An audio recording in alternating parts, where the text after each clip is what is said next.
very own Cole Yeoman, who has been in Palestine recently and is now, I think, returned to the shores of Aotearoa. Thank you so much for giving us a time to be part of our little conversation and be part of this video series. So, Dr. Yousef, I wonder if you would help us, know a little bit about you. What are you? What's your background? What do you do now? Where'd you grow up? Your family, your connection to, Israel, Gaza, Palestine. Where do you fit in there? So yeah, we'd love to hear a bit of your story. So much, Justin, Cole, for inviting me in for this conversation. So my name is Yousef Al Khouri, translates to English as Joseph the Priest. My last name comes just a reflection of my family's long heritage and service at the Orthodox Church in Palestine. In fact, my family has a history of nearly 900 years in service of the Orthodox Church in Palestine, and particularly in Gaza. My family comes from Gaza. I grew up in Gaza until I moved to Bethlehem in the West Bank about 17 years ago. My family remains in Gaza, and particularly in Gaza City. I grew up around the Orthodox Church, literally just across the street or even an adjacent building to the Orthodox Church. Part of our house is considered part of the church vicinity or the church land, and built on it because of my great grandfathers when they were serving at the Orthodox Church in Gaza. I moved to Bethlehem, as I said earlier, 17 years ago for my biblical studies degree. I remained in the West Bank. Later on, I moved to the States in order to complete my Master's of Divinity in Missions and Theology at Nye Christian College in New York. Came back to Palestine and been teaching at Bethlehem College, the same school where I finished my bachelor degree. This year, I became the academic dean of the college. I finished my PhD also in contextual interpretation and theologies from the Vrije Universiteit in Amsterdam. Wow. So, Yousef, I'm sure we all. What was Gaza like when you grew up there? I mean, we often reflect on it now, and from New Zealand and Aotearoa, we see these pictures as it is now. What was your childhood like there? Wow, this is a good question. It also bring up many memories. Gaza is on the coastal line, as many already maybe know. And so we grew up in a society that was more inclusive than people think. As a Christian community, we were minority, less than 1%, less than maybe a fraction of 1%. However, we belong to Gaza, and the Muslim community and Christian community live together through the best days and the worst of days. I grew up going to a Catholic school and then to public school system.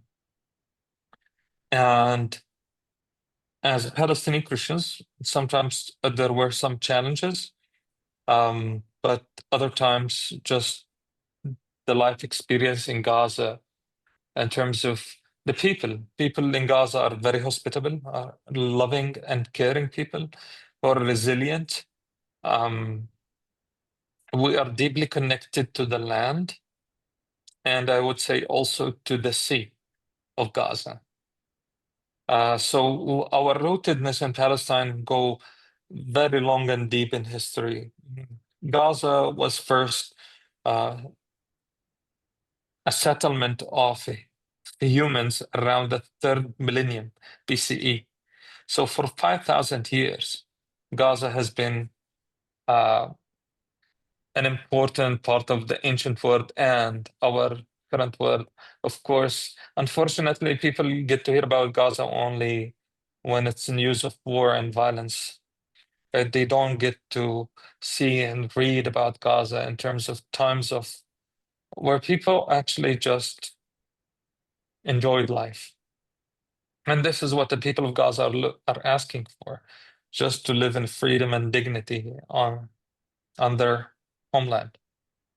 How long, Yusuf, has the history of Gaza been one that we experience now? I mean, not of the actual conflict and war, but of, you know, of as somebody, I think people have said, it's been barricaded for a long time now. How long has that history been present there, and was that part of the history when you were a child? Yes, I grew up during the First Intifada, which is the Palestinian civil uprising.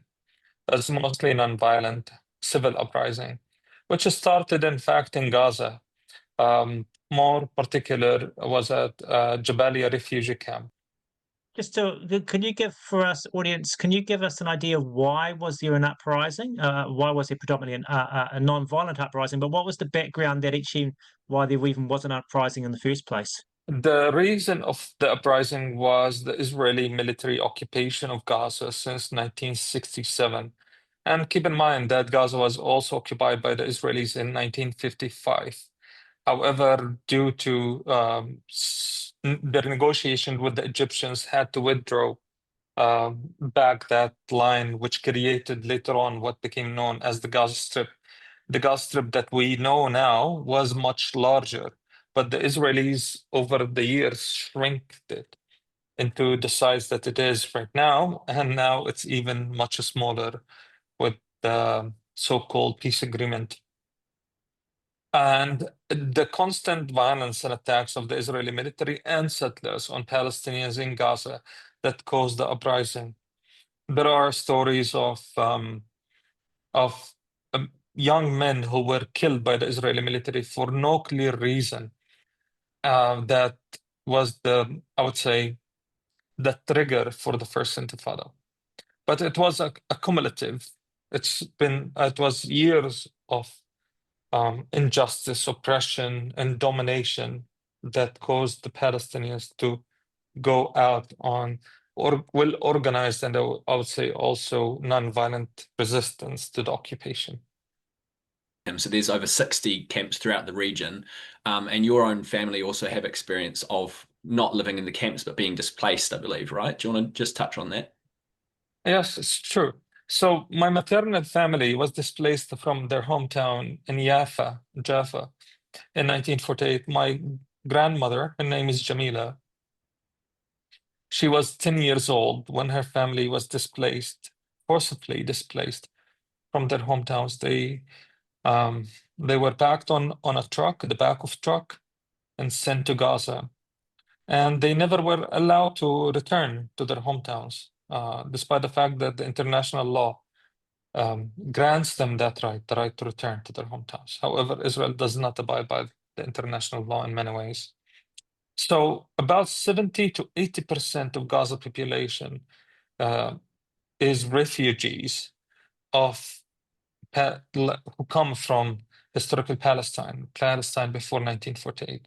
Those who were forcibly displaced into Gaza or the West Bank and other countries and never allowed to return. So you have a generational trauma during the 1987 civil uprising and Intifada, because most of those who led the uprising were refugees who live in refugee camps in Gaza created by the UNRWA and were never allowed to return to their hometown. Many of them, they still have the keys of their homes, because they have deep belief that one day they will return. And feel free if you don't want to go there to answer, I completely understand. But you said you still have family in Gaza. You've been in the West Bank.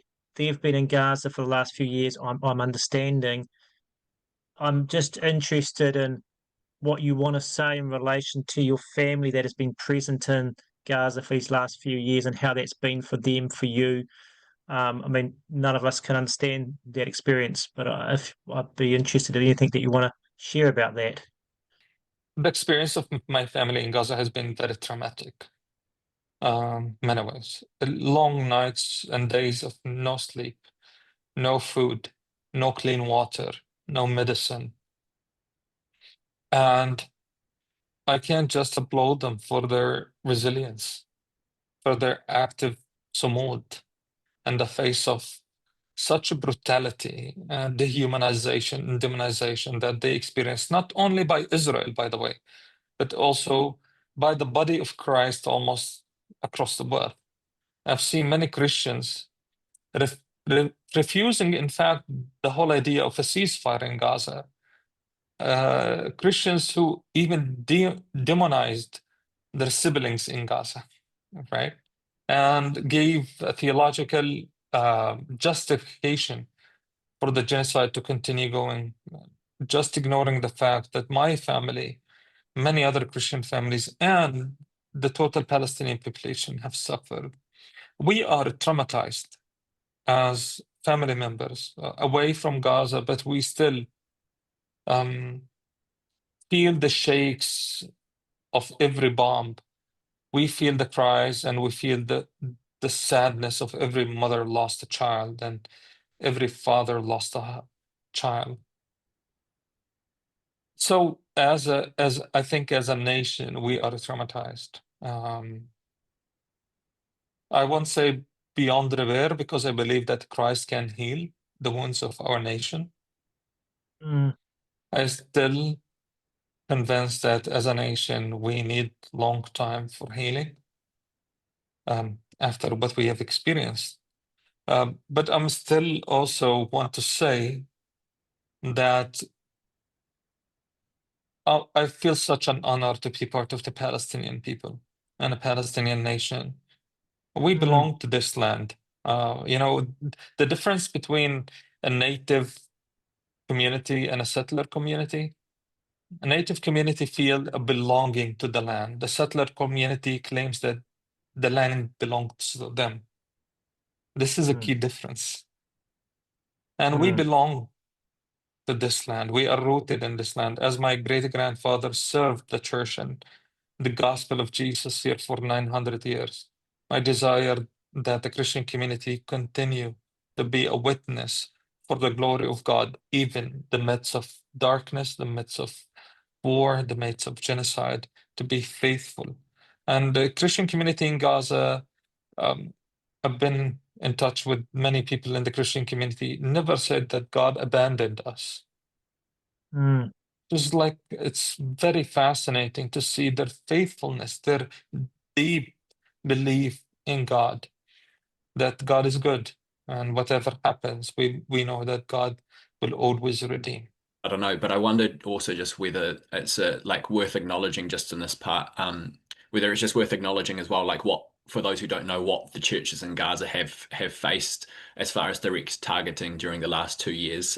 You've got St. Porphyrius Orthodox Church, which has been bombed multiple times. The first was in October 2023, where 18 people were killed by an airstrike on the church. And Yousef, I believe you lost some of your childhood friends in that strike as well. So just wanted to acknowledge that. And, you know, hundreds of people sheltering in these churches. And then, of course, also the Holy Family Catholic Church in Gaza, which has also faced airstrikes and sniper attacks on people in the courtyard of that church. So, yeah, not only are those communities facing the blockade and the starvation, but they've also been the direct target of many attacks, along with numerous mosques across the Gaza Strip and other places of worship and hospitals where people are supposed to be safe as well. Yeah, I come from the family that has long history serving at the St. Porphyrius Church. And St. Porphyrius Church experienced 1948 when people were exiled and forced into Gaza, especially the Christian community, because the Christian community in Gaza doubled during the 1948, even more than doubled, because many refugees, Christian refugees, came into Gaza. And the church, the same church, was a refuge for people in 1955 and in 1967 when the Israeli attacked Gaza and occupied Gaza in both years. And until today, the church continues to be a refuge for many people. For the past 2 years, the Orthodox Church of St. Porphyrius was a shelter for nearly 300 people, including 90 Muslim families. And on the night of 18th of October 2023, an Israeli airstrike hit an adjunct building to the Orthodox Church, which actually is the Orthodox Church is 1500 years old in Gaza. So the building was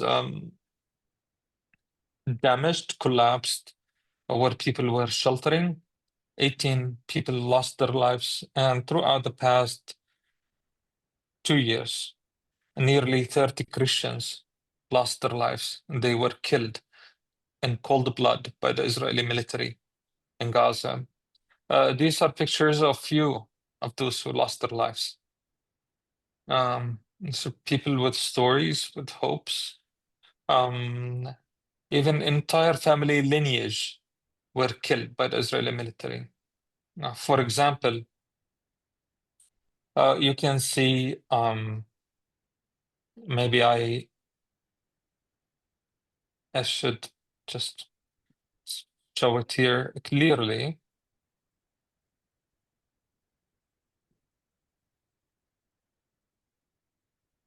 The child in red on the far left of the screen, here in the middle.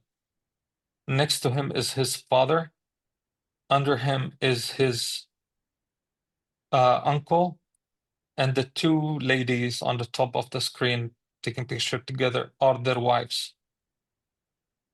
This whole family entirely was killed in the airstrike on October 18th.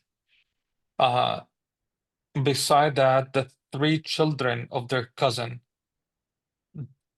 all the three children of their cousin were killed in the airstrike. Not to mention, even like it's worth mentioning, it's not to mention, it's worth mentioning Ilham Farah, who's on the top of the right hand of the screen. This lady who was pianist, a music teacher in Gaza, well loved by the community, Christian and Muslim community. And she served as a pianist at the church in Gaza, the evangelical church in Gaza, for many, many years. One day she attempted to check on her apartment. So she left the church. She went to check on her apartment. An Israeli sniper shot her in her foot, let her bleed for over 12 hours, not allowing any kind of medical aid to get near to her. After that, an Israeli tank crushed her body. This is only one story. Ilham is one story. Other people who were killed by the Israeli airstrikes near the churches or by snipers. And those who were killed for the lack of medical care. Israel has not allowed yet medical tools, equipments, medicine into Gaza City in the north part of Gaza. For example, my parents are short on their medicine. Many people at the church are short on their medicine. Since the beginning of this genocide, we decided as the Bible College, Bethlehem Bible College, and the Shepherd Society to create a small clinic at the Orthodox Church with a pharmacy would serve the people in the local community there. We are out of medicine. So people are being killed, and I won't say it in other words. They were killed because Israel has been denying them the basic human rights and needs. Thank you for sharing the stories of the people that you knew, the people that you know, and it's very important for us to understand that people are real people and real lives and real lineages, and it's, as you say, it's somebody's brother, it's somebody's aunt, it's somebody's mother, and thank you for that.